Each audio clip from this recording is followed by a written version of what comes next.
Abordons maintenant les modalités de la fumure, en commençant par les objectifs agronomiques qui sont cherchés. Donc évidemment, fournir à la plante les éléments nutritifs dont elle a besoin, en nature, en quantité et au bon moment. Maintenir la fertilité du sol, notamment le taux de matière organique, en raisonnant à l'échelle de la rotation, on doit tenir compte des précédents culturaux, et en tenant compte des contraintes techniques, économiques et environnementales. Donc la fumure, c'est une approche multidimensionnelle et compliquée. Ce qu'il faut bien comprendre en termes économiques, c'est qu'il existe une dose d'engrais qui est optimale d'un point de vue économique. Ça ne veut pas dire qu'elle correspond au rendement maximal. Ça veut dire qu'elle correspond à un endroit de la courbe. Donc vous avez en abscisse la dose d'engrais épandue et puis en ordonnée le rendement obtenu. Vous voyez que la courbe jaune a une pente forte au début, puis commence à faire un plateau avant même carrément de diminuer. Donc comment est-ce que ça s'interprète ? Eh bien, euh, lorsqu'il n'y a pas d'engrais, le rendement est faible. Une petite unité d'engrais en plus va provoquer une augmentation importante du rendement. Donc, si vous voulez, c'est ça l'idée de la pente, c'est la quantité de rendement en plus par unité d'engrais épandu en plus. Et on voit que passer un optimum économique, les avantages de mettre une dose supplémentaire d'engrais ne sont plus du tout intéressants. On gagne très très peu en rendement, donc ça va coûter plus cher que ce que ça va rapporter en termes de rendement. Et puis même si on dépasse une certaine dose, on va avoir un effet de toxicité qui va faire baisser le rendement. C'est ce qu'on appelle, ça fait partie des mécanismes qu'on appelle, qui obéissent à la loi des rendements moins que proportionnels. Donc il y a un moment où on a une forme de plateau sur la courbe. Les quantités à apporter vont dépendre des besoins des cultures, donc il va falloir tenir compte de ce qui est exporté et de ce qui est restitué par la culture précédente.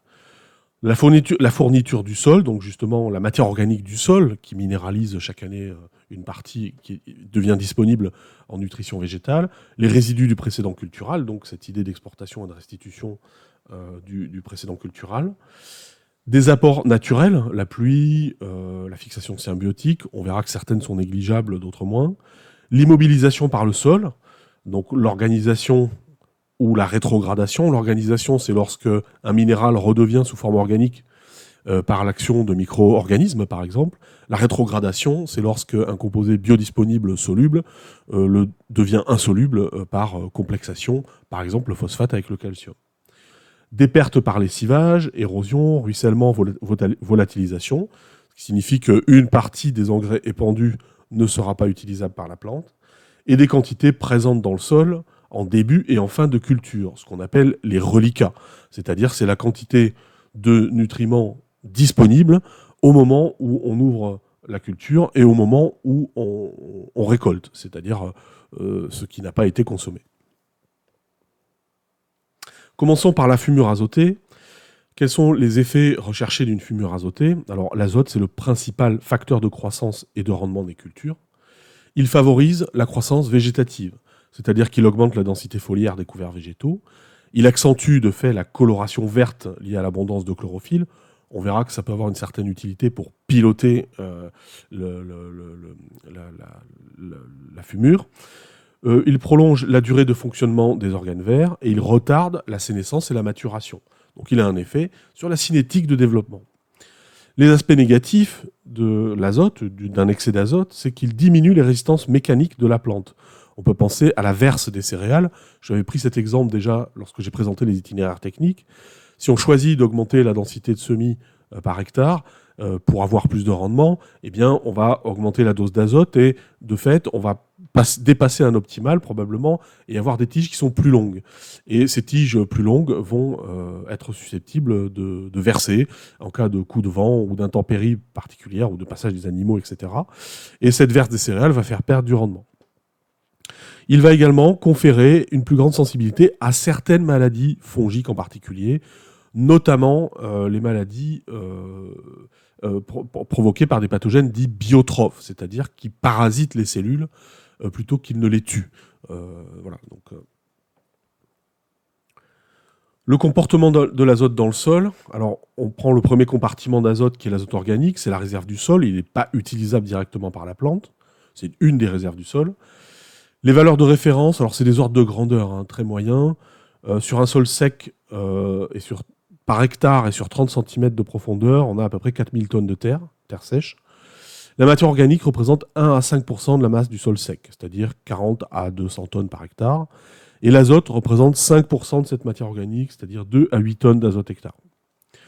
Le rythme de minéralisation est très variable. Il dépend de la nature de la matière organique, du climat, des températures et de l'humidité en particulier, et de la vie microbienne. En moyenne, 1 à 10% de la masse totale de la matière organique par an. Ce qui libère de façon annuelle de l'ordre de 20 à 800 kg d'azote minéral par hectare et par an, le plus souvent de 40 à 240 kg d'azote par hectare et par an. Donc l'azote organique présent dans le sol dépend de la quantité de matière organique et du taux de minéralisation. Et l'azote minéral dépend du taux de minéralisation de cette matière organique qui va pouvoir libérer une quantité d'azote disponible pour la plante. L'azote ammoniacal présente une forme minérale transitoire. C'est l'ion ammonium. Il est issu de la minéralisation de la matière organique ou d'un apport d'engrais. L'intérêt, c'est qu'il est bien retenu par le pouvoir adsorbant du sol. Donc il est retenu par la capacité d'échange cationique sur le complexe argilo-humique. Il est très soluble dans l'eau et il est utilisable par la plante, même si ce n'est pas sa forme préférée. Il est rapidement transformé en nitrate, donc NO3-, et ces teneurs dans le sol naturel sont souvent faibles, sauf dans des cas particuliers de couches profondes peu aérées ou de sol froid et inerte, où l'ion ammonium n'évolue pas ou se transforme lentement. L'azote nitrique, ensuite, c'est la forme minérale la plus oxydée, c'est l'ion NO3-. Il est mal retenu par le complexe adsorbant du sol, puisqu'il est chargé négativement. Il est très soluble et mobile avec l'eau du sol. Il est également très facilement absorbé par la plante. Ses inconvénients est qu'il subit le lessivage dans les périodes de drainage des eaux, l'hiver en cas de forte pluie. Il est préférentiellement absorbé par la plante de façon mal contrôlée. Il peut y avoir une absorption excessive par rapport aux besoins. Il faut comprendre que l'azote et le nitrate en particulier sont des éléments limitants dans les écosystèmes et les plantes n'ont pas évolué de façon à gérer de très grandes quantités d'azote. Même si l'amélioration variétale peut jouer sur ce caractère, ce trait de caractère, et mieux valoriser l'azote disponible. Donc ces formes d'azote oxydé, nitrate ou nitrite, peuvent s'accumuler dans la plante avec des risques d'intoxication pour le consommateur animal ou humain. On en a déjà parlé. Le comportement dans le sol, donc la dynamique entre l'azote organique et l'azote minéral, se fait dans deux directions. Soit la minéralisation brute, MB, ce que vous avez dans le schéma de droite, c'est la flèche en haut en vert. Donc c'est la matière organique du sol qui donne de l'ammoniac, qui donne du nitrate. Cette matière organique peut être endogène, c'est l'humus et la biomasse microbienne, ou exogène, des résidus de culture, des produits résiduaires organiques qu'on appelle PRO, on le reverra tout à l'heure. L'autre sens de la réaction, c'est l'organisation brute, c'est-à-dire qu'on passe d'azote minéral à de l'azote organique. Et en particulier, donc, on va passer de forme nitrate à forme ammoniac, et puis ensuite à biomasse microbienne, et éventuellement à de l'humus. Le résultat de ces deux processus dépend de l'état du sol, du climat et de la nature de la matière organique, en particulier de son rapport C sur N. Alors, si la minéralisation brute est supérieure à l'organisation brute, on a au final une minéralisation nette, c'est-à-dire qu'il y aura des minéraux disponibles pour la nutrition végétale. Si la minéralisation brute est inférieure à l'organisation brute, on aura une organisation nette, donc le sol va perdre de l'azote disponible, par contre il va augmenter son stock d'azote immobile. Les clés du raisonnement de la fumure azotée sont qu'un manque d'azote minéral lors d'une période de besoin va entraîner une perte de croissance immédiate et aussi impacter le potentiel de rendement futur. On a vu que certaines cultures, comme la pomme de terre, sont plus exigeantes en azote alors qu'elles consomment la même quantité totale finalement que le blé dur en fin de campagne de production, parce qu'elles ont des besoins immédiats plus importants, 2 à 3 fois plus importants. L'excès d'azote minéral va entraîner une absorption trop importante par la plante, qui a des effets néfastes sur le rendement futur, et l'accroissement des risques de perte par lessivage sous forme de nitrate ou par volatilisation sous forme d'ammoniac ou de N2O. Et il y a une erreur là, c'est protoxyde d'azote. Le raisonnement de la fertilisation azotée consiste à trouver une méthode qui permet d'ajuster les apports d'engrais minéraux ou organiques aux besoins de la culture pour atteindre un objectif de production donné, en prenant en compte les autres fournitures d'azote par le sol. Donc calculer les apports en prenant en compte les besoins et la fourniture d'azote par le sol. On va donc d'abord évaluer les besoins totaux en fonction du potentiel de rendement. Donc on va essayer de ne pas surfertiliser les cultures à faible potentiel, par exemple celles qui risquent de souffrir d'un manque d'eau, ou s'il y a un autre facteur climatique ou biotique dont on sait qu'il va impacter le rendement, ça ne sert à rien de gâcher de l'engrais sur ces parcelles. Ne pas sous-fertiliser, notamment les cultures à haut potentiel qui peuvent exprimer et valoriser, cet apport d'azote. On évalue ensuite les fournitures par le sol.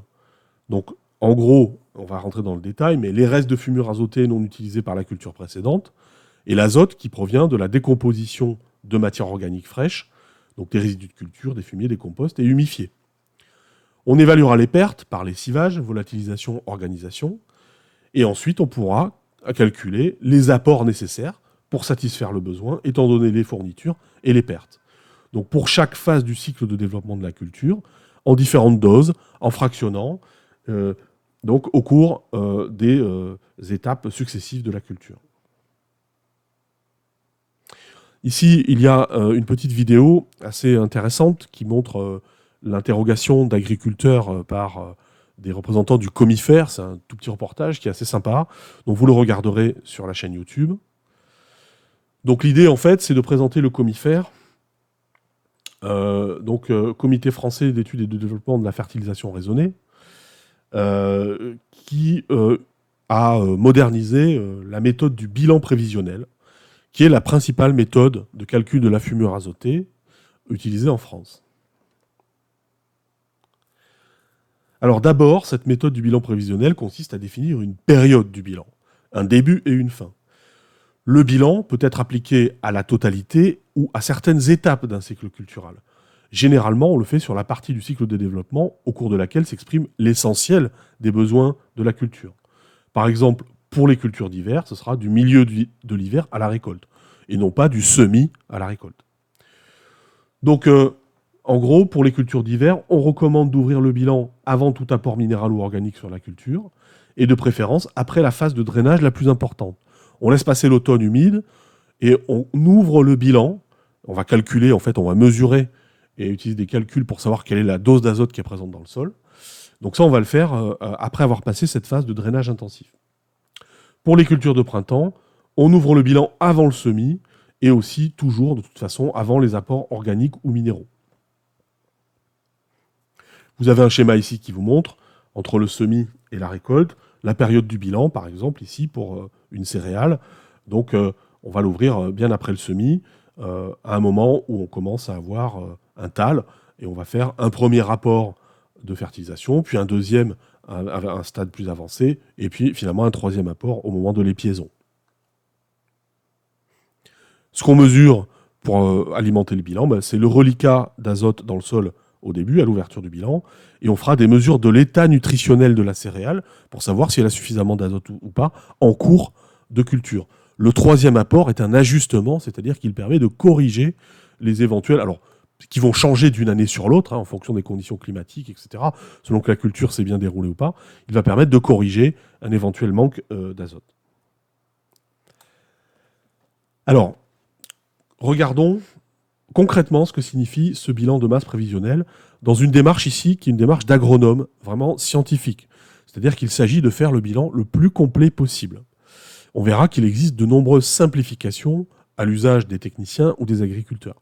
Mais le point de départ est une analyse exhaustive de toutes les entrées et sorties de l'azote dans le système sol-plante.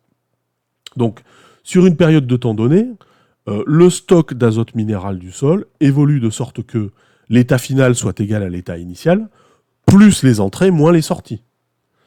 Donc cet état final, on l'appelle RF. l'état initial RI, et puis on a un certain nombre d'entrées qui peuvent être identifiées, d'entrées d'azote dans le sol qui sont identifiées en vert, et des sorties identifiées en rouge. Alors on va regarder ce que ça signifie dans le détail. Donc on répète ici les différents postes du bilan. 1, donc état initial et final.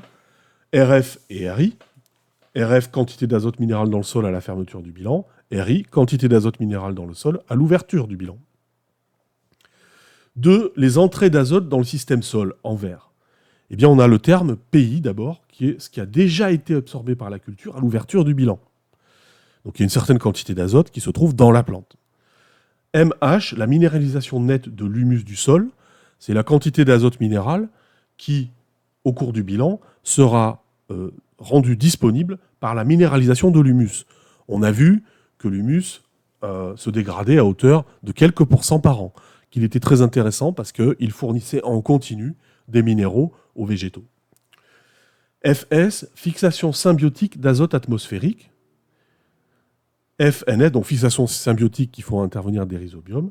FNS, fixation non symbiotique d'azote atmosphérique. MHP, minéralisation nette due à un retournement de prairie.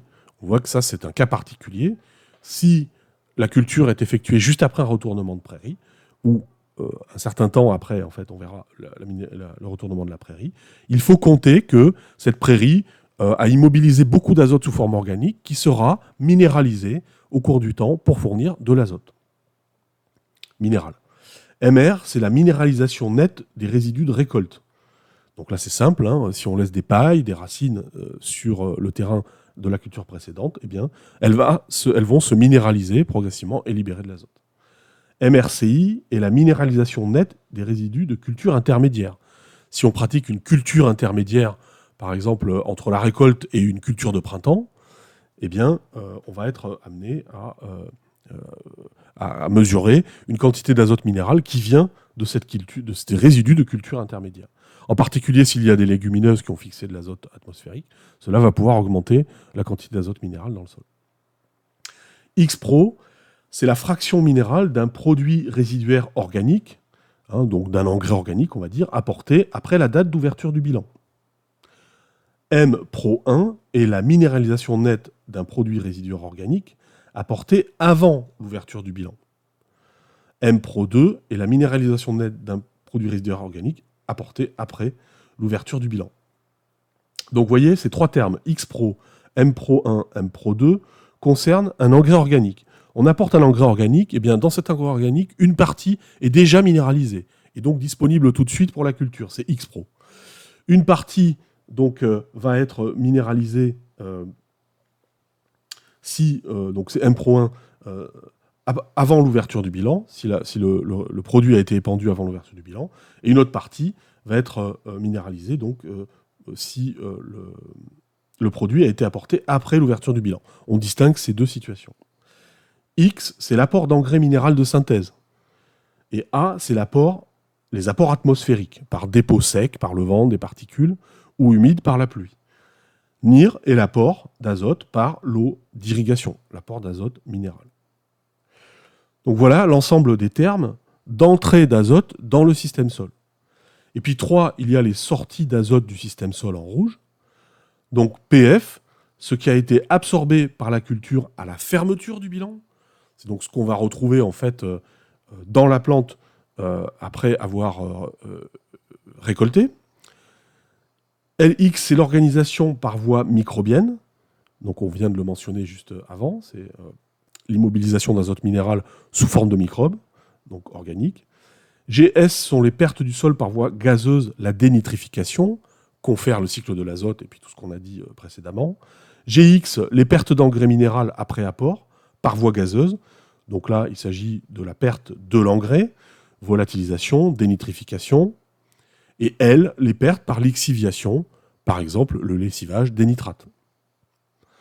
Le but de la fertilisation est de satisfaire PF sans excès, c'est-à-dire de pouvoir satisfaire tout l'azote qui sera absorbé par la culture, qui aura été absorbé par la culture à la fermeture du bilan. Le but du bilan sera en fait de calculer XPRO et X donc les apports organiques et minéraux, de façon à satisfaire PF. Alors il existe, je vous l'avais dit, quelques simplifications, heureusement. Donc par exemple, les pertes du sol par voie gazeuse et la fixation non symbiotique sont considérés comme des phénomènes de faible ampleur et du même ordre de grandeur qui s'annulent. Donc GS égale FNS, donc tout ça, ça fait 0. FS, la fixation symbiotique, est considérée nulle pour les cultures non légumineuses. Donc FS égale 0. MPRO 1 plus MPRO 2 plus XPRO, donc c'est l'effet azote d'un produit organique, sont rassemblés dans un terme qu'on appelle XA, équivalent engrais minéral efficace. A est égal à 0, les apports atmosphériques, qui sont de l'ordre d'environ 10 kg d'azote par hectare et par an, et 5 kg d'azote par hectare en période du bilan d'un blé, sont considérés comme nuls. GX et LX sont les pertes d'engrais par voie gazeuse et organisation. Ils peuvent être traités de 3 façons. Soit on les estime directement dans des champs expérimentaux, c'est plutôt rare évidemment, soit on ne les estime pas, on les considère nuls, mais on part du principe que les conditions d'emploi de l'engrais minimisent ces pertes, donc là c'est lié à des bonnes pratiques d'épandage, ou alors on les intègre dans un coefficient qui s'appelle le CAU, coefficient apparent d'utilisation. C'est un coefficient qu'on applique, donc, par lequel on multiplie la dose d'engrais apportée, que ce soit minéral et organique, donc X plus XA, et donc c'est un coefficient inférieur à 1, qui va définir, qui va prendre en compte les pertes aux dépens des engrais. Donc on appelle ça comme ça la perte aux dépens des engrais, c'est-à-dire tout ce qui est perdu par voie gazeuse et organisation.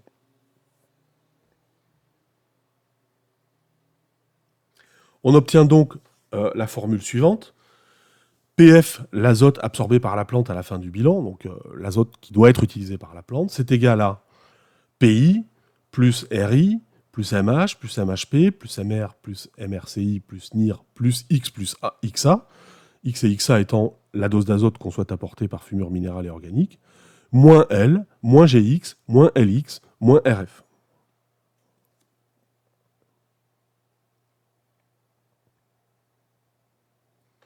Alors comment estimer ces différents postes ? D'abord PF, la quantité d'azote absorbée par la culture à la fermeture du bilan. C'est le besoin d'azote de la culture. On l'estime à partir d'un objectif de rendement Y raisonnable, qui dépend du climat, des attaques parasitaires. En fait, ce sont des estimations locales qui seront valables pour chaque terroir. Et il est associé à un besoin d'azote par unité de production B. Ce dernier étant donné par type de culture en fonction des variétés. Et donc on aura un objectif qualitatif qui pourra aussi être pris en compte.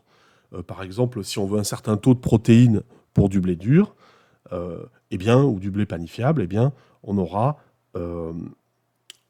soin d'inclure ce besoin dans cet objectif.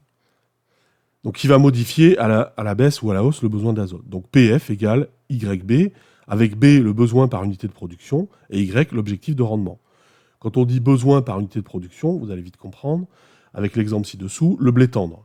On a un objectif de production de 80 quintaux de grains par hectare. On sait qu'on a besoin de 3 unités d'azote par quintal. Donc c'est ça, le coefficient B, c'est le besoin par unité de production. Donc PF, le besoin en azote de la culture, c'est 80 x 3, 240 unités. Il est aussi possible d'utiliser directement un besoin forfaitaire en azote par unité de surface. Surtout lorsque des statistiques, des relevés, des références sont disponibles localement. Par exemple, pour des cultures industrielles, depuis les décennies qu'on cultive dans les mêmes régions certaines cultures, on sait par hectare ce qu'il faut épandre pour obtenir un certain rendement. Donc ici, vous avez un exemple pour la pomme de terre en Picardie. Donc selon la date de défanage ou de récolte, et en fonction de la date de plantation, vous avez directement des recommandations en unités d'azote par hectare à épandre. Donc là, c'est dans le cas de filières intégrées avec un fort suivi technique. PI, ce qui est déjà absorbé par la culture à l'ouverture du bilan, et RI, la quantité d'azote minéral dans le sol à l'ouverture du bilan. Eh bien, ceci peut être mesuré tous les ans pour certaines cultures et dans certaines conditions. On verra que les autres termes sont calculés à partir de tables, d'abacs ou de modèles dynamisés qui sont élaborés par des références dérivées de résultats expérimentaux au champ ou au laboratoire, et si possible validés par région. Et donc là, je commence à pointer le rôle clé des instituts techniques, des chambres d'agriculture, des coopératives, des centres de recherche qui produisent ces références. Une agriculture efficace dépend énormément des références locales, donc qui peuvent être soit dans les savoir-faire des agriculteurs, ce qu'on va trouver dans des pays en voie de développement, ou alors dans des centres techniques, à la fois dans le savoir-faire des agriculteurs, qui connaissent leurs parcelles, leurs terres bien sûr, mais aussi dans des centres techniques qui ont produit des références et établi des raisonnements de ce type. Alors, 4 méthodes pour pays, la quantité d'azote déjà absorbée par la culture à l'ouverture du bilan. Bon, il y a la méthode complète. On mesure les biomasses sèches et les teneurs en azote dans les plantes. Donc c'est précis, mais c'est lourd, c'est utilisé que sur les parcelles expérimentales et au laboratoire. La méthode légère, on pèse la biomasse fraîche, on la convertit en quantité d'azote prélevée par la culture. C'est moins précis, mais plus facile. Ça s'applique, c'est cette méthode qu'on applique pour un tiers des surfaces de colza à peu près. Le colza qui a des besoins en azote importants. Alors, qu'est-ce que ça veut dire ? Ça veut dire que selon à une date donnée le développement de la culture, donc la biomasse fraîche par hectare ou par mètre carré, eh bien on aura une estimation, en utilisant des références déjà produites, de l'azote qui est déjà absorbé par la culture à ce moment-là. Ensuite, il y a la méthode très légère, où on fait une estimation visuelle de la biomasse fraîche. Donc là, c'est un peu au doigt mouillé, c'est encore moins précis, et c'est converti en quantité d'azote prélevée par la culture. Donc là, on peut estimer la hauteur des plantes, le nombre de feuilles. C'est peu précis, mais c'est très rapide et c'est appliqué sur la moitié des surfaces de colza. Enfin, il y a des méthodes plus récentes, comme les méthodes satellitaires, où on estime l'azote absorbé par le biais de télédétection. Donc là, on va utiliser des rayonnements particuliers émis par les feuilles pour savoir quel est l'état des chlorophylles et indirectement quelle est la quantité d'azote dans le végétal. Ça représente 10% à peu près des surfaces de colza. Voici un exemple de référentiel de PI, donc quantité d'azote déjà absorbée par la culture à l'ouverture du bilan, pour une céréale d'hiver. Donc selon le nombre de thalles, donc les thalles sont ces tiges qui partent de la même racine pour le blé par exemple, eh bien vous avez une estimation du PI en kilos d'azote par hectare, avec une majoration, si en gros vous avez quelque chose de l'ordre de 5 kg d'azote par hectare par thalle supplémentaire. Et en cas de fort thalage, on va quand même plafonner à 50 kg d'azote par hectare. Donc pas de thalle, 10 kg d'azote par hectare, un thalle 15, etc., etc. RI maintenant, la quantité d'azote minéral dans le sol à l'ouverture du bilan. Si le bilan est ouvert à la fin de l'hiver, donc pour les céréales d'hiver, on le nomme reliquat sortie d'hiver. Il est mesuré sur chaque parcelle à partir d'un échantillon, ramené au volume global de sol en tenant compte de la densité apparale globale des horizons explorés. On aura la fraction nitrique du résultat sur la profondeur d'enracinement maximale de la culture et la fraction ammoniacale sur les 40 premiers centimètres de sol, qui est la zone d'activité biologique. Le calcul du stock d'azote minéral du sol à partir de la teneur de l'échantillon, qu'on nomme N minéral, donc ce qui est calculé en laboratoire, comme dit ci-dessus, eh bien RI, c'est cette quantité d'azote, fois P, donc la profondeur, fois la densité apparente, que divise 10. Donc vous avez RI exprimé en kilos d'azote par hectare, N-min exprimé en milligrammes par kilogramme de terre sèche, P la profondeur de l'horizon en centimètres et la densité du sol en tonnes par mètre cube. On divise par 10 pour s'y retrouver au niveau des unités. Alors plusieurs outils proposent d'estimer le terme RI par le biais de modèles agroclimatiques. Là encore, importance des données, des données de référence locale. Donc dans ce tableau, vous avez sur des sols profonds et en fonction de la culture en place et du précédent. Donc vous avez par exemple un blé en place avec un précédent betterave. Le nombre de parcelles concernées, les horizons, 0,30 cm, 30, 60, 60, 90, et le total. Donc pour chaque horizon et pour le total, vous avez le reliquat d'azote minéral en kilos d'azote par hectare. Si vous faites un blé après une betterave, sur les 30 premiers centimètres, on a estimé, après X mesures et modélisation, qu'il y avait environ 15 kg d'azote par hectare disponible.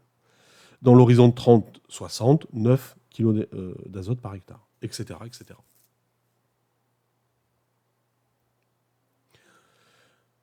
Le terme suivant est MH, c'est la minéralisation nette de l'humus du sol, qui dépend du stock d'azote organique humifié du sol et de la vitesse de sa minéralisation, qui elle-même dépend des conditions climatiques et des caractéristiques du sol. Donc on a la formule suivante, MH est égal à N-org, le stock d'azote organique humifié de la couche minéralisante, en tonnes par hectare, fois Km, la vitesse, le taux de minéralisation de l'azote organique humifié. En unité, donc, ce sont des kilos d'azote minéral par tonne d'azote organique fois les jours normalisés. Et les jours normalisés, donc, fois JN, le nombre de jours normalisés. Les jours normalisés, donc, c'est une notion de temps qui est corrigée ou modulée en fonction de paramètres tels que la température et l'humidité.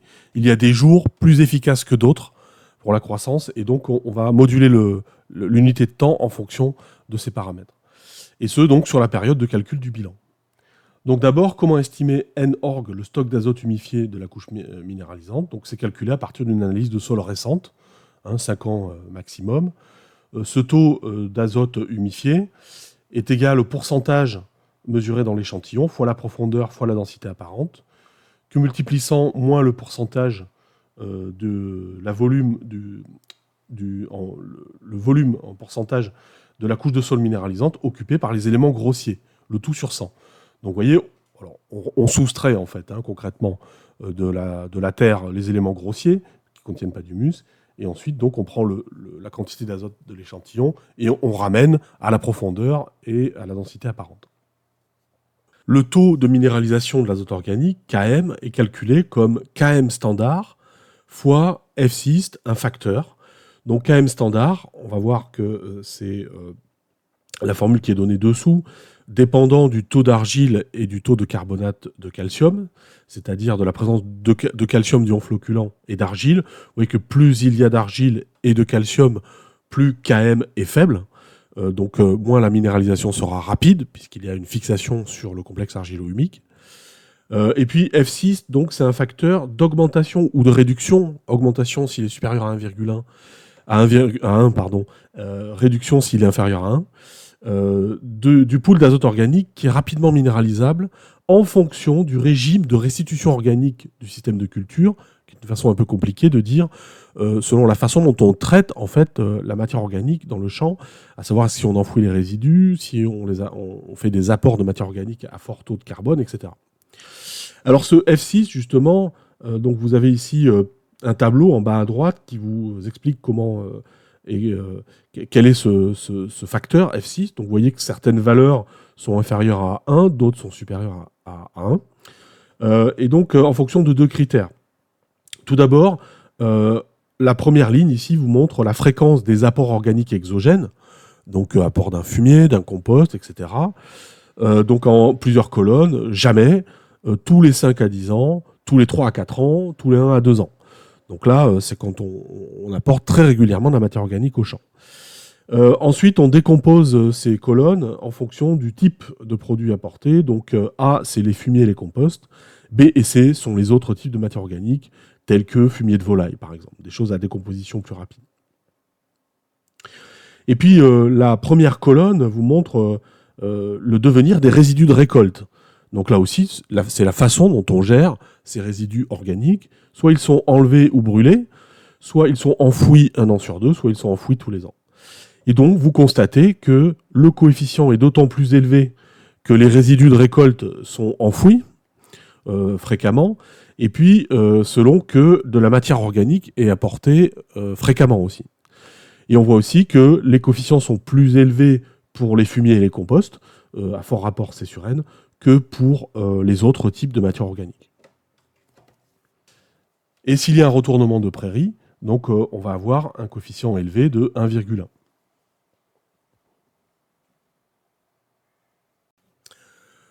Autre poste, MHP, la minéralisation nette supplémentaire du retournement des prairies. Donc si on détruit une prairie avant culture, il y aura une intense minéralisation d'azote pendant une à plusieurs années en fait, dont l'effet va dépendre de la conduite, la façon dont a été traitée cette prairie, et de son âge, au moment de sa destruction. Donc l'estimation dépend de la période de destruction, de l'âge de la prairie, la quantité d'azote contenue dans ce sol prairial, et du rang de la culture sur laquelle porte l'estimation. Donc le supplément de minéralisation, on considère qu'il est effectif pendant 1 an et demi. Il dépend aussi de l'espèce et du mode de conduite, selon que les pâtures les prairies étaient fauchées ou pâturées. La fauche diminue la part minéralisée, alors que la pâture, avec les déjections animales, restitue une partie de l'azote consommé au sol. Et puis, un facteur multiplicatif qui est 1,1, donc qui s'applique sur MH. Donc, c'est cette fraction minéralisée de l'humus, puisque le fait d'avoir introduit, d'avoir une prairie, va favoriser cette minéralisation de l'humus. Donc, dans le tableau en bas à gauche, vous avez le supplément de minéralisation exprimé en kilogrammes d'azote par hectare. Petit a pour une culture détruite au printemps, petit b pour une culture détruite à l'automne, en fonction de l'âge de la prairie et en fonction du rang de la culture après la destruction. Donc année 1, année 2, année 3. Alors c'est pour des maïs ou du blé.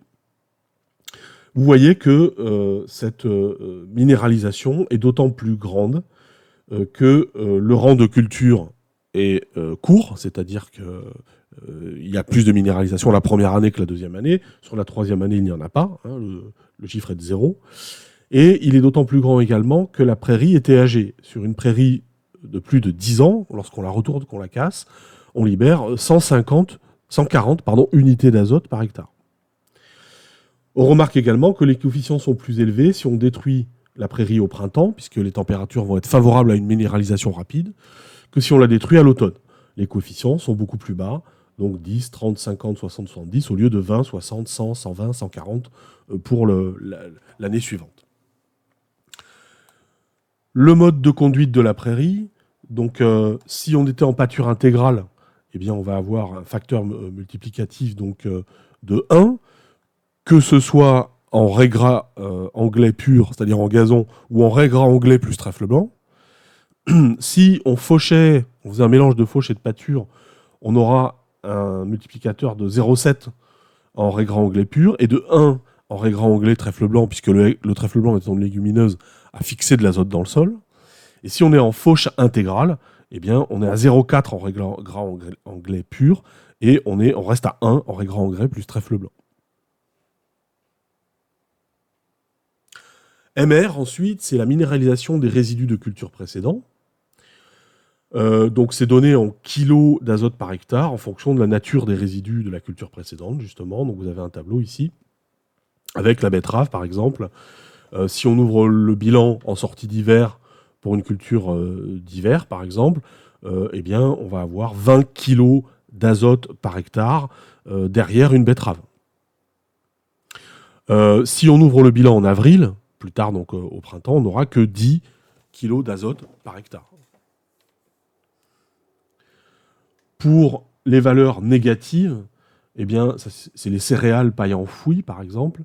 Eh bien, c'est simplement qu'on a enfoui des cultures avec un rapport C sur N très élevé, qui vont entraîner, en fait, tout ce carbone va être disponible pour les micro-organismes, qui vont en plus pomper de l'azote minéral pour le réorganiser dans leur propre matière organique. Et donc, on a un phénomène de réorganisation qui fait baisser le pool d'azote minéral du sol. Donc, on aura moins 20 ou moins 10 kilos d'azote par hectare.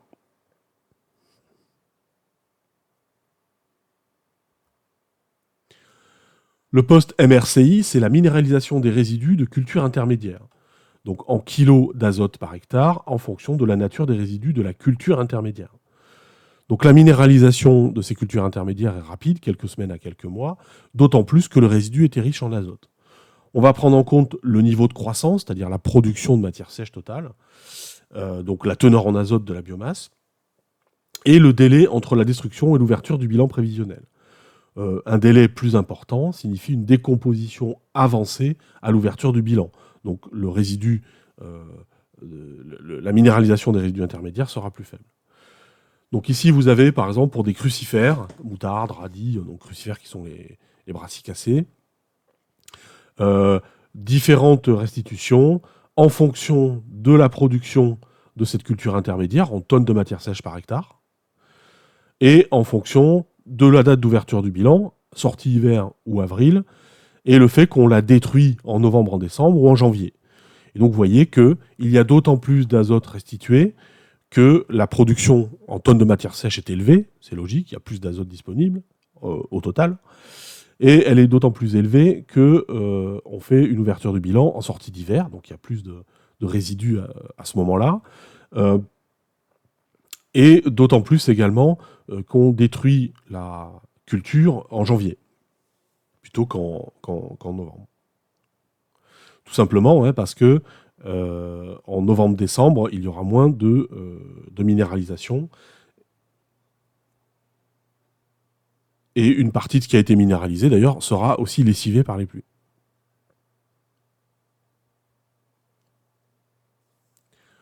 XA, la fourniture d'azote par les produits résiduaires organiques, Pro. Donc XA, c'est N Pro fois Q fois K équivalent N, c'est-à-dire c'est la teneur en azote totale du produit, c'est-à-dire en pourcentage d'azote par unité de volume ou de masse. Q, le volume ou la masse du produit, épandu à l'hectare. Et K équivalent azote, c'est le coefficient d'équivalence engrais minéral efficace. Alors, ce coefficient, il représente le rapport obtenu entre la quantité d'azote qui serait apportée par un engrais minéral de synthèse de type ammonitrate et la quantité d'azote totale apportée par ce produit résiduaire organique particulier qui permet la même absorption d'azote par la culture. Donc en fait, si on raisonne, c'est le rapport entre le coefficient apparent d'utilisation du produit organique et le coefficient apparent d'utilisation de l'engrais minéral de synthèse. Donc ces valeurs de K équivalent azote proviennent de mesures de coefficient apparent d'utilisation dans des expérimentations au champ. On a ici ces coefficients K des principaux produits résiduaires organiques. Donc vous avez des exemples de produits résiduaires organiques dans la colonne de gauche, des fumiers de bovins, pailleux ou décomposés, des fientes de volaille avec litière, avec incorporation immédiate ou incorporation dans les 24 heures, ou des apports pendant la végétation. Les cultures concernées, ce qui sont des cultures de printemps ou d'hiver, ici elles sont appelées cultures d'automne, et la période de l'apport, donc qui sera soit au printemps, soit à l'automne.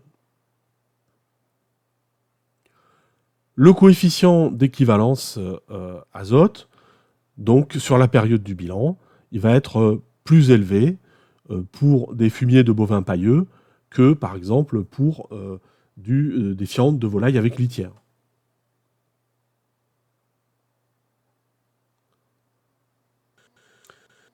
Ensuite vient le poste de la MRCI, la minéralisation des résidus de cultures intermédiaires, en kilos d'azote hectare en fonction de la nature de ces cultures intermédiaires. La minéralisation est assez rapide, en quelques mois, d'autant plus rapide que le résidu est riche en azote. On prend en compte le niveau de croissance, c'est-à-dire la production de matière sèche totale, qui va impacter la quantité totale d'azote dans cette matière sèche, et le délai entre la destruction et l'ouverture du bilan prévisionnel. Plus ce délai est important, plus la décomposition est déjà avancée, et plus ce qui reste à minéraliser, la MRCI, sera faible. Donc vous avez donc dans la première colonne le type de culture intermédiaire. Dans la deuxième colonne, la production totale en tonnes de matière sèche par hectare. Et puis ensuite les coefficients en fonction de la date d'ouverture du bilan et de la date de destruction de ces cultures intermédiaires. Vous voyez que plus la production en tonnes de matière sèche est importante, plus la quantité d'azote est importante également. Et on voit également que plus le délai entre la destruction et l'ouverture du bilan est grand, moins il reste d'azote à minéraliser. C'est-à-dire qu'une partie s'est déjà minéralisée.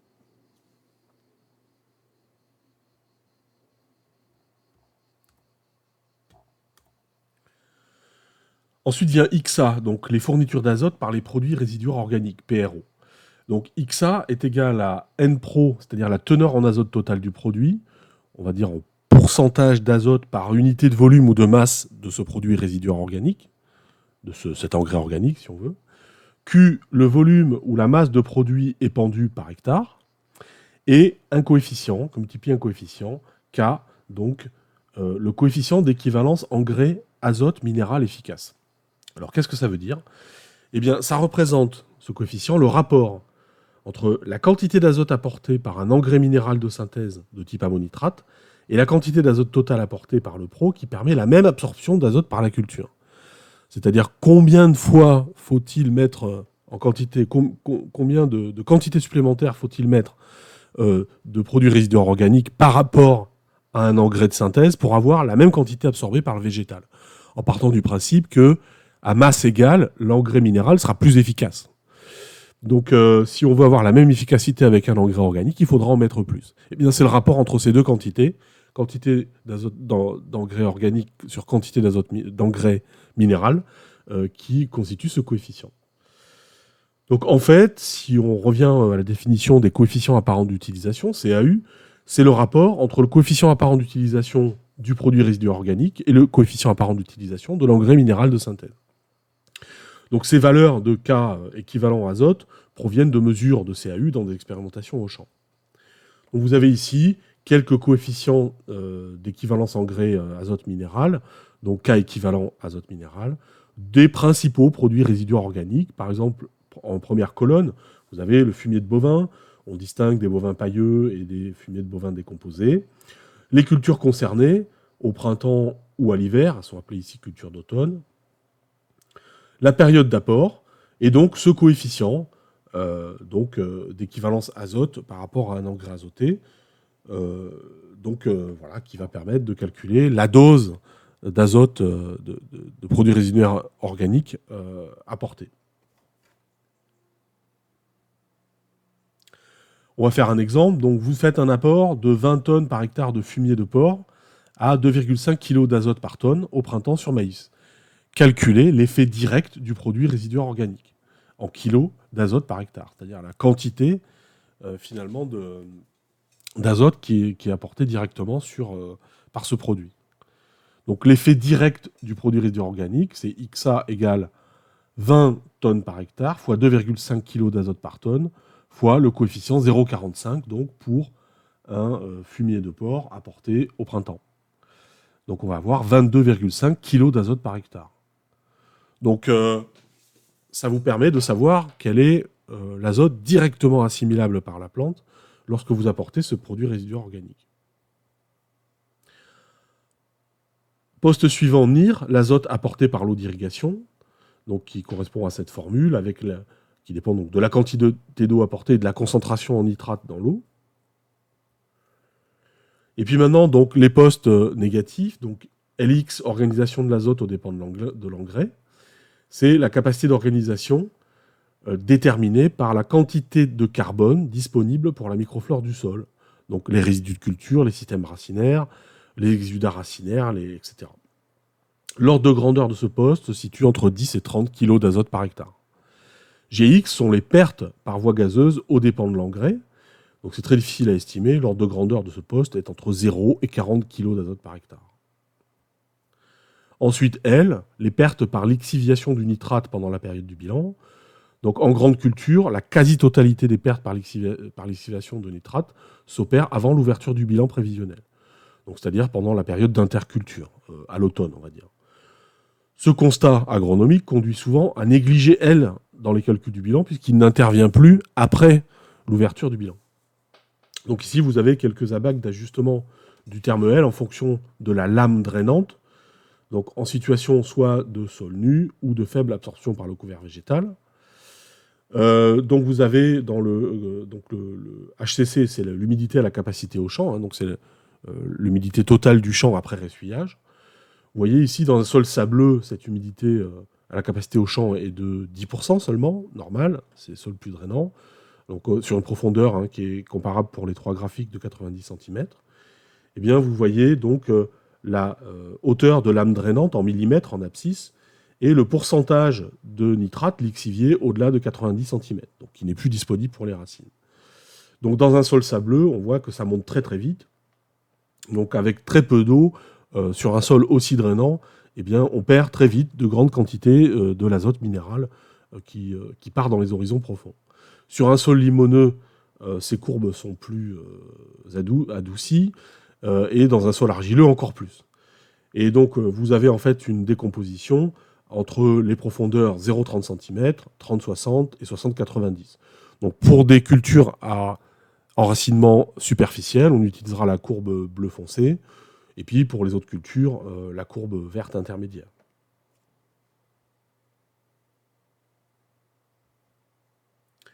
RF, c'est la quantité d'azote minéral dans le sol à la fermeture du bilan. Donc les valeurs de ce poste sont généralement modulées en fonction de la culture, du type de sol et de la profondeur d'enracinement. Donc sa profondeur d'estimation doit être identique à celle d'estimation de RI, la quantité d'azote minéral dans le sol, à l'ouverture du bilan. On doit avoir une certaine homogénéité, une certaine cohérence entre ces deux mesures. Alors maintenant, voyons la simplification CAU, coefficient apparent d'utilisation des engrais. Donc CAU, c'est ce qu'on appelle le terme intégrateur des pertes aux dépens de l'engrais. Encore une façon compliquée de dire ce qui est perdu en fait par l'engrais et qui ne sera pas disponible évidemment pour la culture.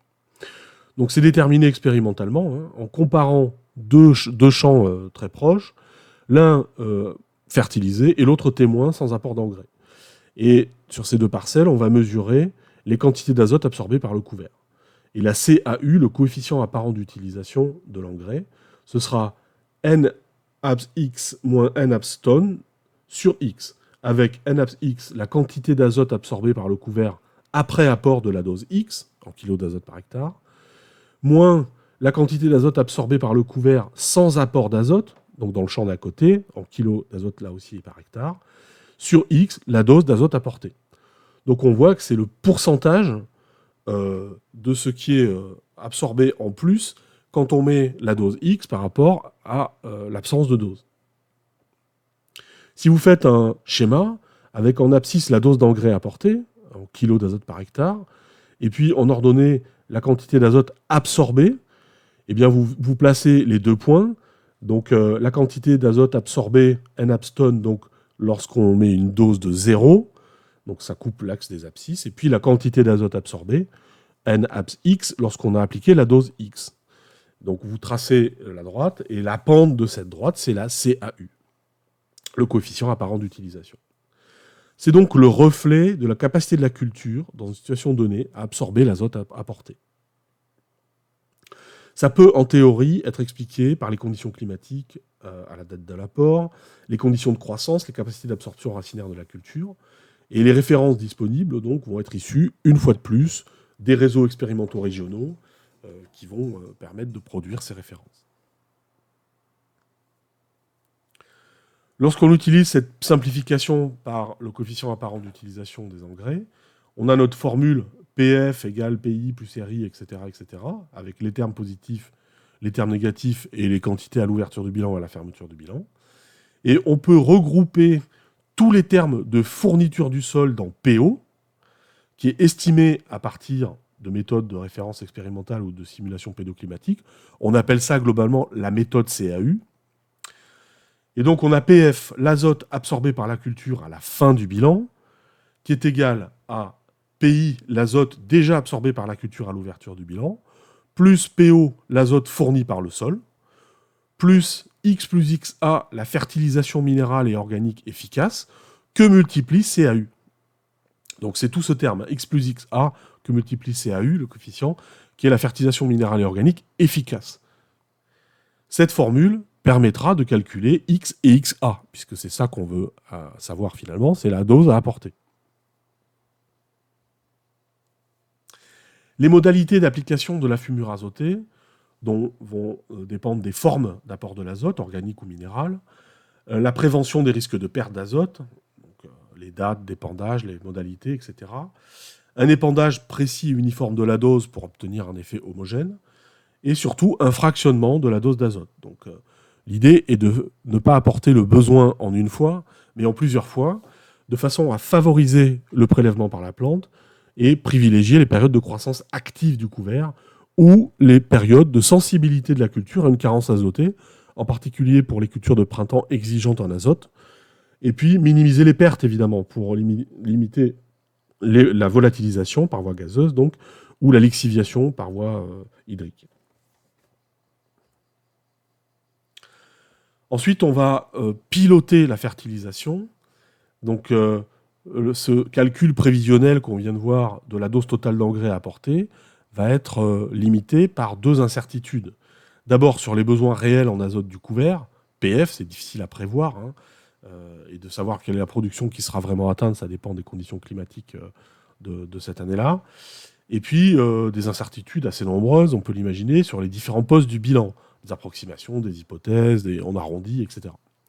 Donc on a besoin, en plus de ce calcul prévisionnel, d'un outil ou de plusieurs outils de pilotage en cours de culture pour faire un diagnostic de l'état de nutrition azotée du couvert pendant la culture et adopter des décisions en fonction de règles prédéfinies qui permettent d'ajuster à la hausse ou à la baisse la dose d'engrais apportée.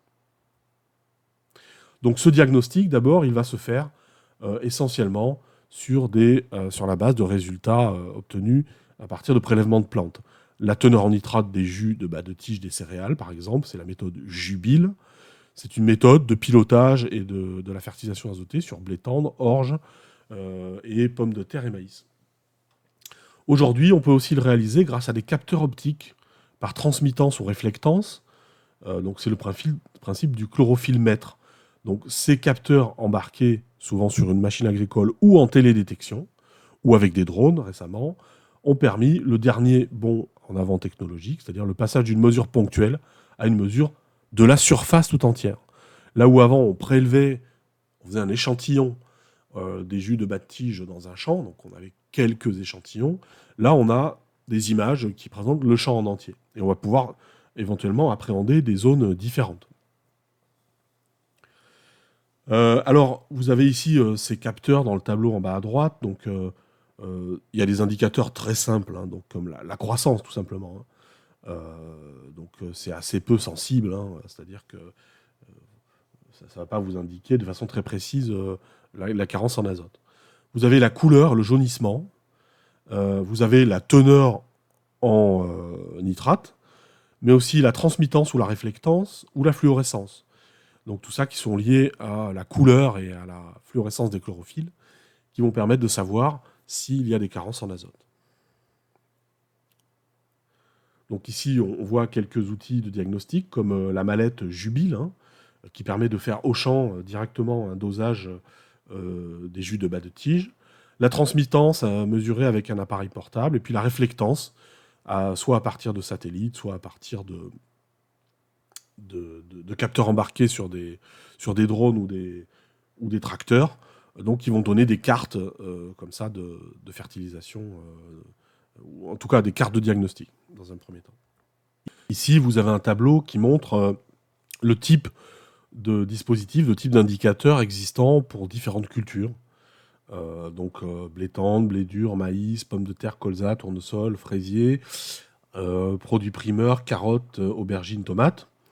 Donc on voit que la teneur en nitrate, par exemple, existe pour les productions maraîchères, alors que la teneur en nitrate, donc ça c'est la teneur en nitrate, la méthode CTIFL, alors que la méthode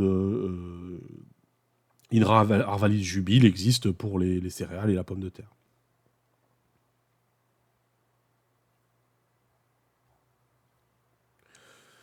Deuxième point, il faut prendre des décisions selon un certain nombre de règles. On compare le statut azoté qui a été mesuré à un état de référence, en fonction du stade de la culture, bien sûr, des objectifs de production attendus, quantitatifs et qualitatifs, et dans certains cas, des conditions agroclimatiques. Dans la plupart des outils de pilotage, l'état de référence est lié à la notion d'INN, indice de nutrition azotée, qui a été développé dans les années 80-90, et qui correspond à la définition d'un statut azoté qui maximise la production de biomasse au moment de la mesure. Alors, premier exemple, avec une betterave sucrière porte-graines, vous avez ici une courbe de dynamique de l'absorption d'azote. Donc, en abscisse, le temps, avec les différents stades phénologiques, et en ordonnée à gauche, la matière sèche totale, donc la croissance en kilos par hectare, et à droite, la quantité d'azote absorbée, en kilos également, d'azote, cette fois par hectare. Donc d'abord la plantation, ensuite vous avez le stade rosette, 10-15 feuilles avec des besoins d'azote qui sont faibles, et puis vient la montaison, donc jusqu'à la floraison, donc avec une absorption intense, donc vous voyez la pente qui augmente, donc c'est la pente rouge, hein, qui est interrompue par l'essimage.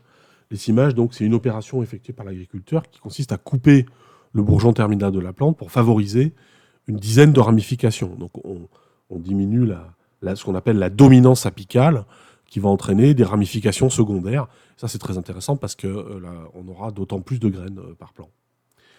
Et puis, à la floraison, donc, la quantité d'azote absorbée n'évolue que peu ou plus. Donc, on n'a plus besoin d'azote à partir de là.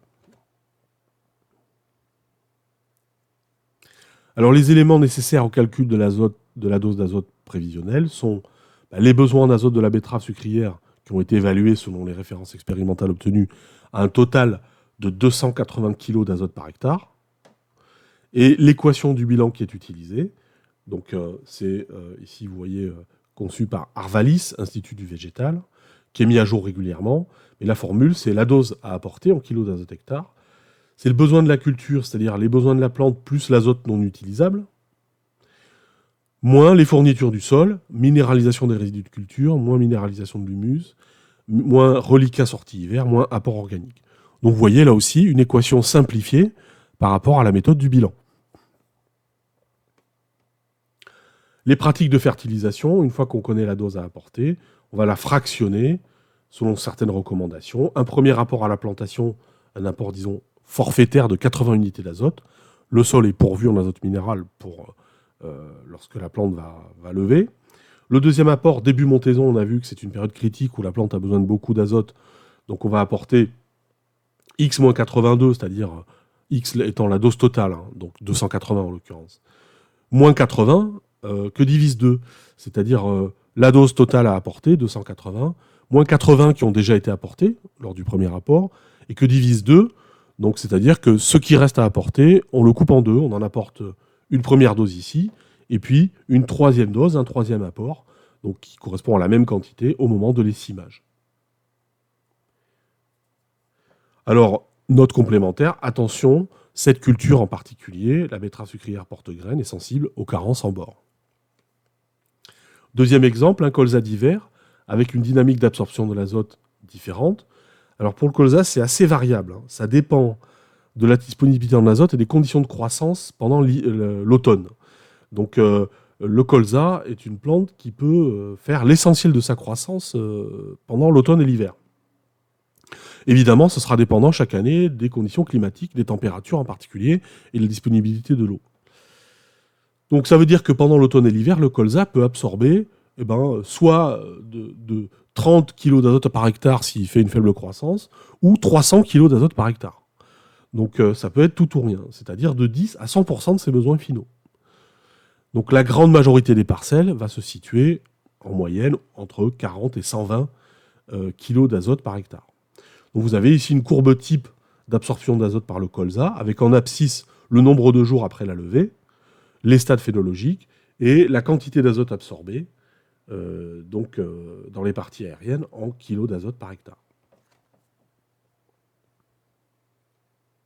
L'itinéraire technique pour ce colza d'hiver, on fait un semis fin août dans l'est de la France, mi-septembre dans le sud-ouest. La récolte se fera de fin juin à fin juillet. La période du bilan prévisionnel, c'est l'ouverture de ce bilan se fait à la reprise de la végétation en fin d'hiver, fin janvier, fin février selon les régions, jusqu'à fermeture du bilan, la fin d'absorption d'azote par la culture. Les apports de fertilisation azotée se font entre fin janvier et fin mars. Il y a des interdictions en zone vulnérable jusqu'au 31 janvier en raison des risques de lixiviation des nitrates. Et donc de pollution des nappes et des rivières, etc. Au total, le colza doit absorber un total de à peu près 300 kg d'azote par hectare. Selon les milieux et les systèmes de culture, le besoin en fertilisation du colza varie de 0 à 200 kg d'azote par hectare. Donc ça dépend des restitutions du sol en particulier. On considère que la fertilisation azotée va impacter la qualité des graines de colza en réduisant la teneur en huile d'environ 0,5% en moins par tranche de 40 kg d'azote par hectare en plus. Donc si on fertilise beaucoup, on doit s'attendre à une baisse de la teneur en huile des graines. Donc un affaissement de la qualité de la graine. Alors, quels sont les éléments nécessaires pour calculer la dose d'azote prévisionnelle dans ce cas? Y, le rendement national moyen, donc qui est passé, pour la petite info, de 27 quintaux par hectare en 2001 à 38 quintaux par hectare en 2009. Donc, les années 2000 sont la décennie où on a décidé de faire des biocarburants, donc de réimplanter, de revaloriser les cultures de colza en France. Et donc, de la recherche a été effectuée, de l'amélioration variétale, et en une dizaine d'années, donc, on a gagné quelque chose comme... on passe de 27 à 40, on a gagné un gros 30% de rendement. Ça dépend également de B, les besoins en azote du colza par unité de production, 6,5 à 7 kg d'azote par quintot, selon les régions. RF, la quantité d'azote minéral dans le sol à la fermeture du bilan. Là, il faudrait le mesurer avec une analyse de terre, mais on va prendre de 20 à 40 quintaux d'azote par hectare selon les régions et les types de sol. Et PI, la quantité d'azote absorbée par la culture à l'ouverture du bilan, 30 à 300 kg d'azote par hectare selon les conditions de culture pendant l'automne et l'hiver. Il va falloir également RI, le reliquat. Donc, compte tenu du fait que le colza absorbe l'azote pendant la phase automnale, le reliquat d'azote minéral à l'ouverture du bilan est généralement faible, de l'ordre de 30 kg d'azote par hectare, surtout si la culture a levé tôt. PO, fourniture d'azote par le sol, 30 à 60 kg d'azote par hectare selon les milieux. Et PF, la quantité d'azote absorbée à la fermeture du bilan. Donc c'est estimé par une mesure réalisée au moment où la quantité d'azote dans les organes en place est maximale. Avant cette date, elle augmente car l'absorption d'azote est supérieure aux pertes par chute de feuilles. Après, les pertes par chute de feuilles deviennent supérieures à l'absorption. Pour une culture correctement alimentée, ça correspond environ à une date située 2 semaines après la fin de la floraison.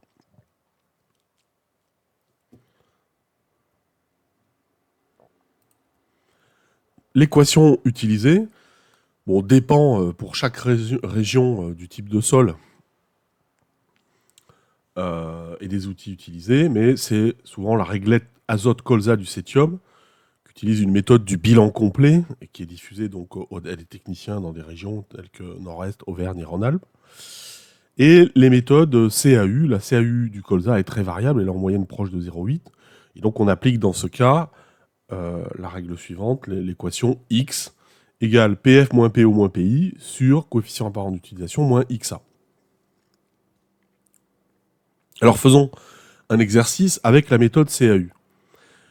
On a un colza, donc ça c'est les données du problème, sur un sol de type G2, on va voir ce que c'est, avec un objectif de rendement de 32 quintaux par hectare, et on réalise un apport de fumier bovin très compact de litière accumulée à 20 tonnes par hectare en août avant le semis du colza. Et on va faire une pesée de la matière verte en sortie d'hiver qui donne 0,5 kg par mètre cube. Alors, on va appliquer cette formule, X égale PF moins PO moins PI sur CAU moins XA. Voyons voir d'abord le besoin de la culture, PF. PF, on a vu, c'est égal à YB. Alors, sur les cultures, les besoins en azote par unité de rendement sont fournis par ce tableau. Donc, on va se référer à ce tableau. Avoine, blé dur, blé tendre, etc. Donc, colza d'hiver, colza de printemps, 6,5 kg par quintot. Alors, à votre avis, c'est colza d'hiver ou colza de printemps? C'est un colza d'hiver puisque on a semé en septembre. Donc, 6,5 kg par quintot avec un besoin total qui, de toute façon, sera plafonné à 300.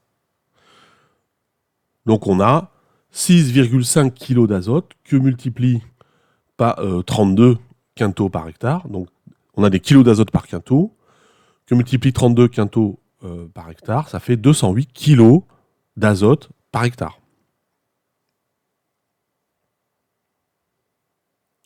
Ça va, on est en dessous des 300 du plafonnement. Ensuite, la fourniture PO. Alors, selon le type de sol, on va avoir un sol de type argilo-calcaire. Donc, soit G1 très superficiel, G2 superficiel, A, G2. Donc, c'est ça. On va se mettre sur cette ligne. La fourniture du sol en azote, en kilos d'azote hectare, est de 30. Et la CAU, qui va être utilisée, sera de 0,8. on nous indique que les fournitures globales PO du sol ont été obtenues par un référentiel témoin selon les cultures, le type de sol et la forme de l'engrais minéral apporté. Pour le colza, on va ajouter à la fourniture du sol la quantité d'azote déjà absorbée en hiver, c'est-à-dire PI, c'est les kilos de matière verte sur 1 mètre carré x 70. Donc on va pouvoir déterminer PI. Ce qui nous donne PO 30, CAU 0,8 et PI, c'est 0,5 x 70 égale 35 kg d'azote par hectare. 0,5 étant la pesée de matière verte en sortie d'hiver.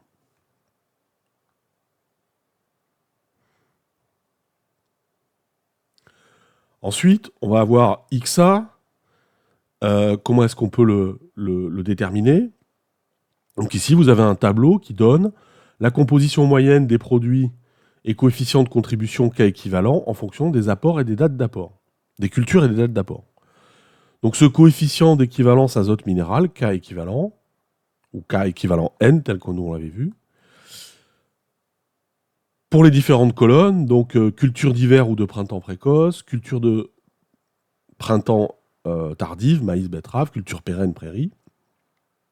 Donc nous on va se situer dans la colonne culture d'hiver, avec un apport qui est effectué été-automne, donc ce sera la première colonne, et c'est pour un fumier de bovin très compact avec litière accumulée, donc c'est 10% de l'azote total, 5,8 kg par tonne.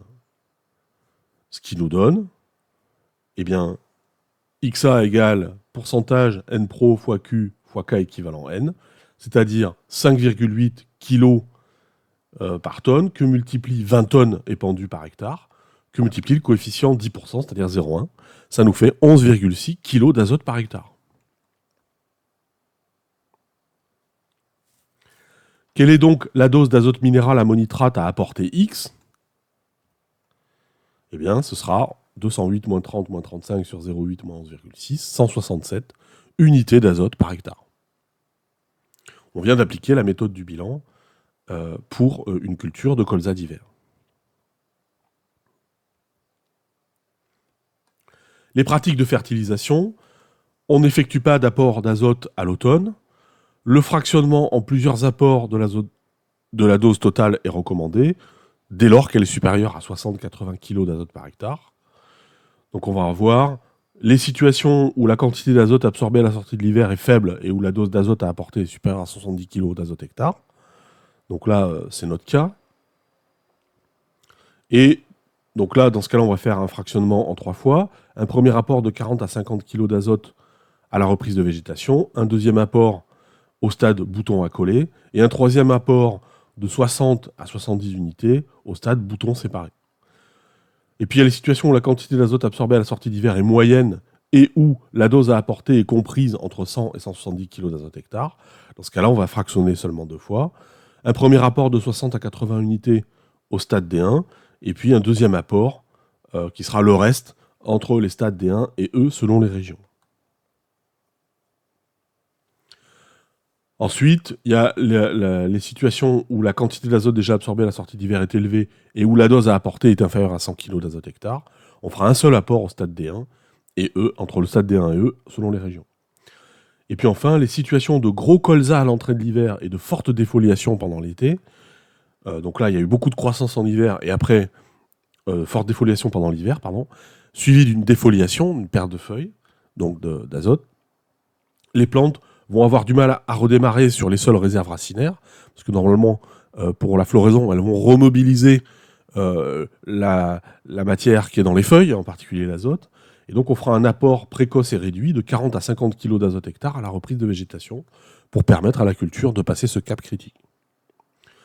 On peut remarquer également que le colza est très exigeant en phosphore et peu exigeant en potasse, et que ses besoins en soufre sont élevés, puisque en tant que brassicacé, il synthétise des glucosinolates, donc ces composés faits à partir d'acides aminés soufrés. Donc de l'ordre de 200 kg de sulfate absorbés par hectare pour un rendement de 35 quintaux hectare. Donc ça, ce sont aussi des considérations qu'il faudra prendre en compte pour la fertilisation.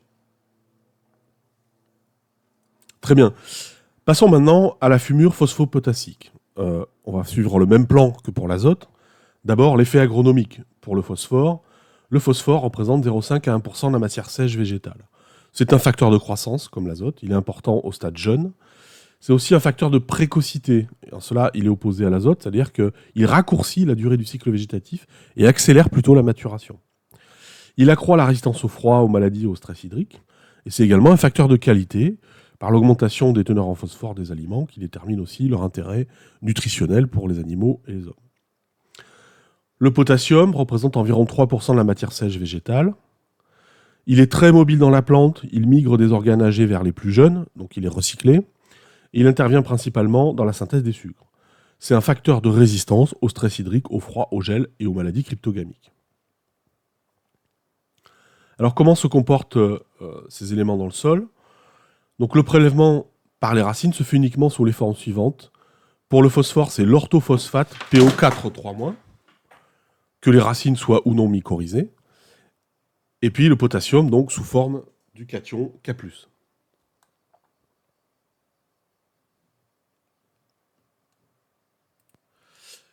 La fumure, donc, doit prendre en compte les réactions avec les constituants du sol, hydroxyde de fer et d'aluminium, carbonate aussi pour les phosphates, et argile minéralogique pour le potassium. Il va y avoir une compétition entre le sol et la plante pour ces éléments. Donc le phosphate est susceptible de devenir moins biodisponible parce qu'il se fixe sur certains éléments du sol, et de même pour le potassium qui se fixe sur le complexe argilo-humique. On va avoir une perte de tout ou partie des possibilités de déplacement vers les plantes dans certains cas. On utilise le CRU, coefficient réel d'utilisation du phosphore et du potassium, des engrais, durant l'année qui suit l'apport.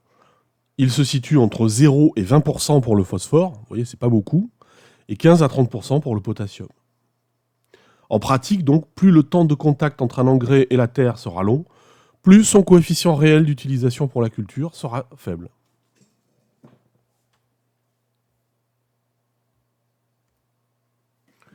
Les clés du raisonnement pour ces deux éléments, eh bien, c'est de déterminer la dose à apporter en kilos par hectare, comme le rendement visé en tonnes par hectare, fois les exportations en kilos par tonne, fois le coefficient multiplicatif.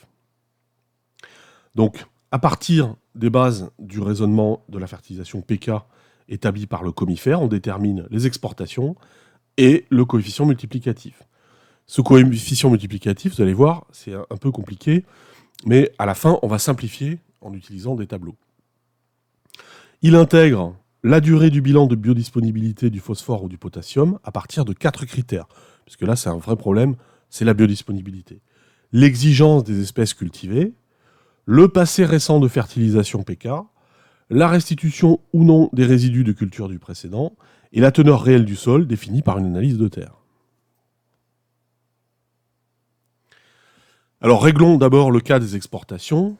Vous avez ici un tableau qui, en fonction des espèces cultivées, représente les teneurs en P2O5 et K2O, les éléments fertilisants, dans les parties récoltées.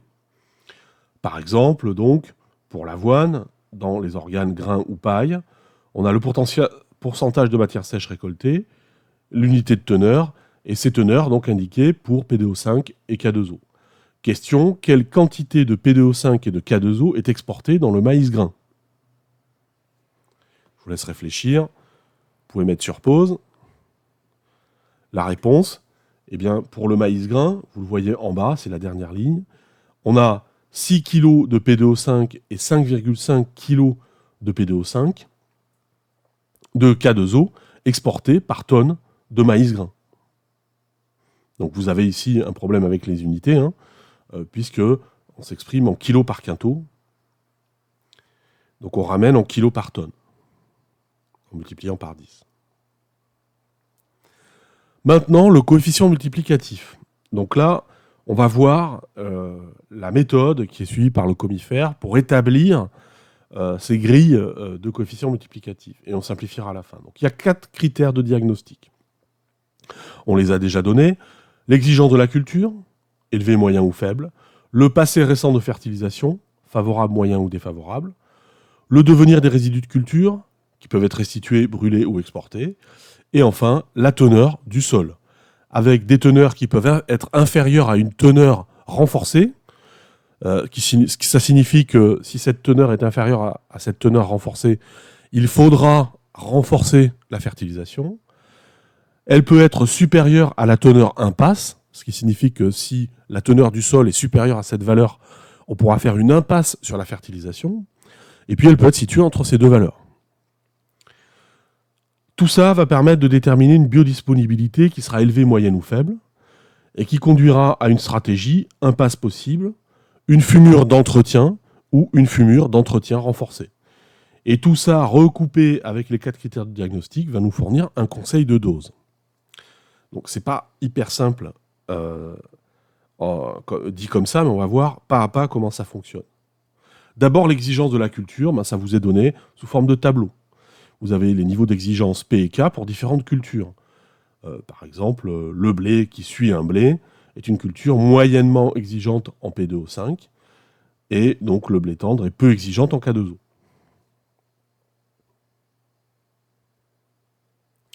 Ensuite, le passé récent de fertilisation. Là, on va estimer le pouvoir fixateur du sol. C'est une caractéristique du sol qui peut être appréciée selon différentes méthodes. Et on va classer les sols selon ce critère en 3 classes, faible, modéré, élevé. Donc ce pouvoir fixateur, vous avez compris qu'il influence directement la biodisponibilité. Plus il est fort, moins les éléments seront disponibles. Et puis vous avez le bilan fumure moins exportation, bilan FE. C'est la différence entre les fumures, les apports donc, et les exportations en kilos par hectare pour un élément et une période, sur un ou plusieurs cycles culturaux. Son calcul s'applique à la parcelle, à un groupe de parcelles homogènes ou à une exploitation ou une petite région. Donc F-E moyen, c'est le solde moyen annuel pondéré des 4 dernières années. C'est-à-dire qu'on fait intervenir dans ce bilan fumure-exportation les 4 années précédentes. Donc c'est les années N-1, N-2, N-3 et N-4. Et on va avoir une pondération de l'effet fumure-exportation par le rang de l'année. Donc vous voyez que dans ce bilan moyen fumure-exportation, l'année N, donc l'année 1, on divise cette différence par 1, c'est-à-dire qu'on ne la divise pas. Par contre, la différence fumure-exportation d'il y a 2 ans, on la divise par 2. Celle d'il y a 3 ans, on la divise par 3, et celle d'il y a 4 ans, on la divise par 4. Le tout, donc, divisé par 4 pour faire une moyenne. Donc c'est une moyenne pondérée, mais pondérée par un coefficient inférieur à 1 pour les années N-2, N-3 et N-4. Donc là, l'idée, c'est d'accorder un poids plus important au passé récent de fertilisation, le plus récent, et un poids moins important au passé récent de fertilisation plus ancien. Donc c'est un peu tordu, c'est pas hyper intuitif, mais vous voyez là, on est typiquement dans une approche agronomique de quelque chose qui est semi-empirique. On va définir 2 seuils pour F-E, moyen, l'un bas, B1, l'autre élevé, B2. B1, ce sera 0. B2, ce sera 40 kg par hectare pour P2O5 et 60 kg par hectare pour K2O. Et on combine les 2 indicateurs pour apprécier ce critère passé récent de fertilisation. Donc d'un côté, le pouvoir fixateur, de l'autre, le passé récent de fertilisation, fumure moins exportation. Si fumure, donc vous avez donc le pouvoir fixateur faible, modéré, élevé. Donc là, c'est l'analyse du sol, la connaissance du sol qui va nous le donner. Et puis F-E, donc qui peut être supérieur à B2, inférieur à B1, ou compris entre B2 et B1. Les situations les plus favorables sont dans le cas d'un passé récent de fertilisation supérieur à B2, à ces seuils donc, de 40 kg par hectare de P2O5 ou 60 kg par hectare de K2O, et un pouvoir fixateur faible ou modéré. En tout cas, on va retenir donc ce passé récent de fertilisation qui sera favorable, moyen ou défavorable. 3. Le devenir des résidus de culture. Donc par résidus de culture, bien sûr, on entend ceux dont la restitution n'est pas obligatoire, c'est-à-dire les parties aériennes des cultures, mais pas les racines. Les racines, sauf cas où on récolte les racines, bien sûr. Mais pour une céréale, par exemple, évidemment, on ne prend pas en compte dans ce cas-là les racines parce qu'elles sont d'office restituées. Mais on parle des parties aériennes, typiquement les pailles. Donc on les définit en 3 classe de résidus, restitués, brûlés ou exportés. Et on définit là aussi un seuil de restitution minimal en dessous duquel on ne prendra pas en compte l'effet résidu de culture. Donc en dessous de 40 kg par hectare de PDO5 ou 80 kg par hectare de K2O. Et enfin, donc, la teneur du sol. Donc l'analyse de sol permet de se situer par rapport à deux valeurs seuil. La teneur impasse, au-delà de laquelle il est possible de réaliser une impasse de fumure, et la teneur renforcée, en dessous de laquelle il faudra renforcer la fumure. Donc ici, par exemple, vous avez une analyse de sol à l'ouverture du bilan, 210 kg par hectare de PDO5 dans un sol de craie pour une culture de colza exigeante, quelle conduite à tenir?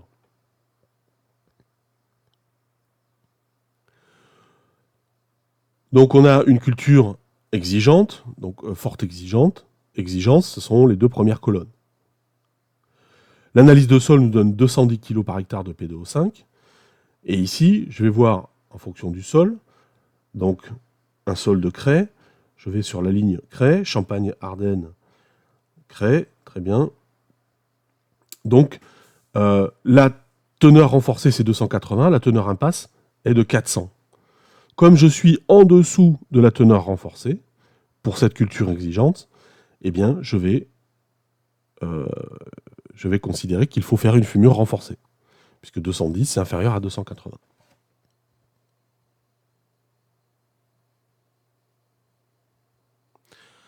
Enfin, la biodisponibilité en combinant ces critères. Donc, le diagnostic de biodisponibilité en P2O5, 1 faible, 2 moyenne, 3 élevé. Donc, devenir des résidus du précédent indifférents, puisqu'on a des restitutions généralement inférieures à 40 kg par hectare de P2O5. Le passé récent de fertilisation est-il favorable, moyen ou défavorable? Les teneurs du sol sont-elles inférieures à la teneur impasse ou supérieures à la teneur renforcée ou entre les deux? Et quelle est l'exigence de la culture en PDO5, faible, moyenne ou élevée? Et on va dans la case correspondante qui va nous donner le diagnostic de disponibilité, 1, 2 ou 3. Pour K2O, on a un tableau équivalent. Mais cette fois, on va tenir compte du résidu du précédent cultural, qui est soit restitué et brûlé, soit exporté. Enfin, la stratégie. En combinant les stratégies de fumure et les exigences des cultures, on obtient un coefficient multiplicatif qui manque à l'équation. Donc ce coefficient, on va le trouver à l'intersection de l'exigence de la culture. On retrouve un nouveau faible, moyenne, élevé pour chacun des éléments. Et au niveau des classes de biodisponibilité, 1, 2 ou 3. Ce coefficient peut être de 0 ou supérieur à ou égal à 1 ou supérieur à 1. Voici la représentation moderne du tableau de coefficients multiplicatifs. On a fusionné les étapes 5 et 6. Mais vous retrouvez le même principe. Donc, grille de calcul des doses de phosphore PDO5 à apporter. Donc, selon l'exigence de la culture, on va se situer dans un des trois tableaux. Le nombre d'années sans apport depuis la dernière fertilisation. Donc là, on a une simplification. 0, 1 an, 2 ans ou plus. Et enfin, selon la teneur du sol. On vous indique les teneurs renforcées, les teneurs impasses. On a même des 2 fois teneur impasse ou 3 fois teneur impasse. Pour savoir quel est le coefficient multiplicatif à utiliser. Donc vous voyez, c'est un peu plus raffiné au niveau des teneurs du sol. Si la teneur mesurée dans le sol, qui est fournie par l'analyse de terre, vous situe entre la teneur renforcée et la teneur impasse moins 10%, pour une culture très exigeante, qui est sans apport de fertilisation depuis 1 an, le coefficient sera de 2.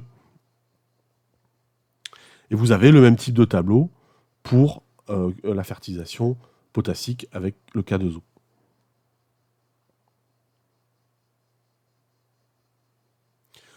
Exemple de blé tendre, on va appliquer cette équation. Dose à apporter en kilos par hectare, c'est le rendement visé en quintaux par hectare, fois les exportations en kilos par quintot, fois le coefficient multiplicatif, pour un blé tendre en limon qui a un passé de fertilisation favorable sans impasse depuis 3 ans, une teneur du sol en PDO5 de 0,14 et de 0,17 pour K2O, et des normes pour les limons avec une teneur impasse de 0,15 pour P2O5 et une teneur impasse de 0,15 pour K2O.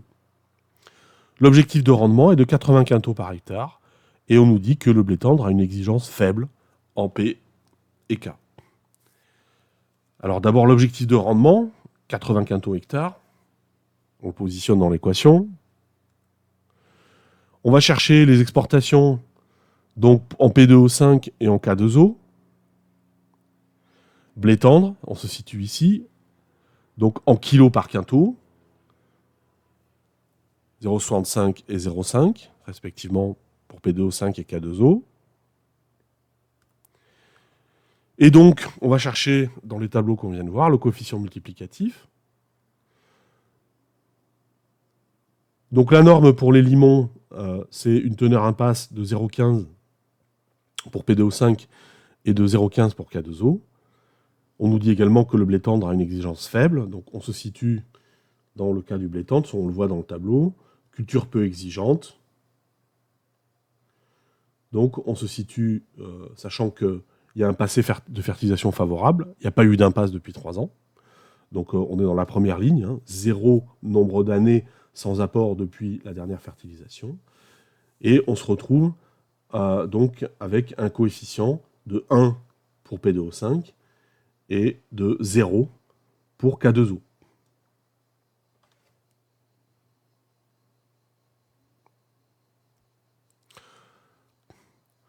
Si on se réfère à la méthode qu'on vient de présenter, ça correspond à une biodisponibilité moyenne en P2O5 et élevée en K2O. Donc comme la biodisponibilité est faible en P2O5, on va faire un apport, et comme elle est élevée en K2O, on ne va pas en faire en fait. Et donc vous avez calculé ici la dose à apporter en vert, en haut à gauche, 52 unités de P2O5 et 0 unité de K2O. Dernière chose à voir, les modes d'apport. On apporte aux dates où la plante en a le plus besoin. On réduit en général le nombre d'épandages. On apporte l'engrais PK en une seule fois, surtout si le pouvoir fixateur du sol n'est pas trop élevé. Les formes donc solubles vont rester suffisamment longtemps pour satisfaire les besoins de la plante. On n'oublie pas d'inclure les apports organiques dont les valeurs fertilisantes sont évaluées à partir de leur composition et de coefficients d'équivalence. Pour les engrais phosphatés, on raisonne en fonction du pH.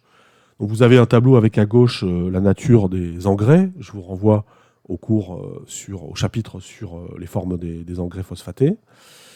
Donc en gros, dans les sols non acides, on utilisera des superphosphates. C'est ce qui est conseillé. En sol calcaire, donc, on utilisera des phosphates bicalciques ou du phosphate d'ammoniac.